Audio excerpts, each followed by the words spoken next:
Hi అండి, welcome back to my channel. ఈరోజు special ఏంటంటే నెల్లూరు చేపల పులుసు అనమాట. నెల్లూరు చేపల పులుసు అంటే ఫేమస్ కదా, మా నెల్లూరు అంటేనే చేపల పులుసుకి ఫేమస్ అనమాట.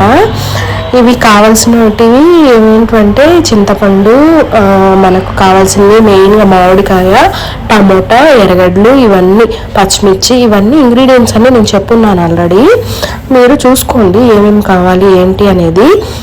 ఫస్ట్ ఏంటంటే మనం ఆయిల్ పోసాక, ఆయిల్ బాగా వేడెక్కాక ఆవాలు, తర్వాత జీలకర్ర, ఆవాలు వేసి చిట్టుపట్టలు ఆడిన తర్వాత జీలకర్ర వేసిన తర్వాత మనము కొంచెం మెంతులు వడేయాలి.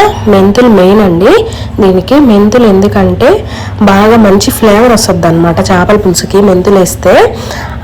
తర్వాత ఆనియన్స్, కరివేపాకు, పచ్చిమిర్చి ఇవన్నీ వేసుకొని ఒకసారి ఫ్రై చేసిన తర్వాత మనం ఏం చేయాలా, టమోటాలు వేయాలన్నమాట. టమోటాలు బాగా వేయించాలండి. టమోటాలు బాగా వేపి బాగా మెత్తబడేంత వరకు వేయించాలా. వేయించిన తర్వాత మూత పెట్టుకోవాలి. ఒకసారి మూత పెట్టుకొని బాగా మగ్గితే ఇలా మూత పెట్టేసుకొని బాగా మగ్గించుకోండి.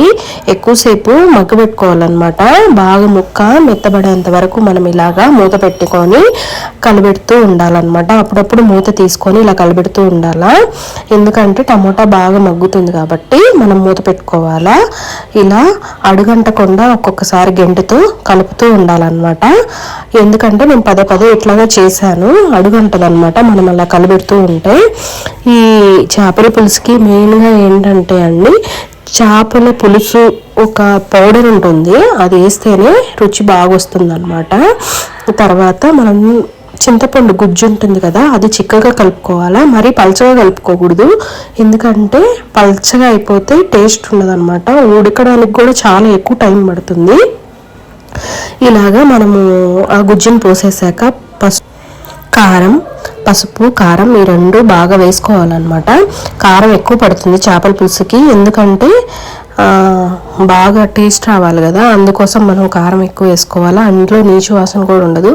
ఎక్కువ చేపల కూరకి ఏంటంటే కారం ఎక్కువ పడుతుంది. సీ ఫుడ్స్ కదా ఇవన్నీ, కొంచెం కారం ఎక్కువ వేసుకోవాలి మనము. ఇలా కల్లుప్పు వేయాలా, కల్లుప్పు వేస్తేనే మంచి రుచి వస్తుందన్నమాట. సాల్ట్లు ఇవన్నీ వేసుకోకూడదు, కల్లుప్పు మాత్రమే వేయాలా. చేపల పులుసుకి టేస్ట్ బాగుంటుంది. ఇలా మధ్యలో ఒకసారి కలపండి అనమాట. బాగా చింతపండు గుజ్జు కొంచెం బాగా ఉడికిన తర్వాత చేప ముక్కలు వేయాలా.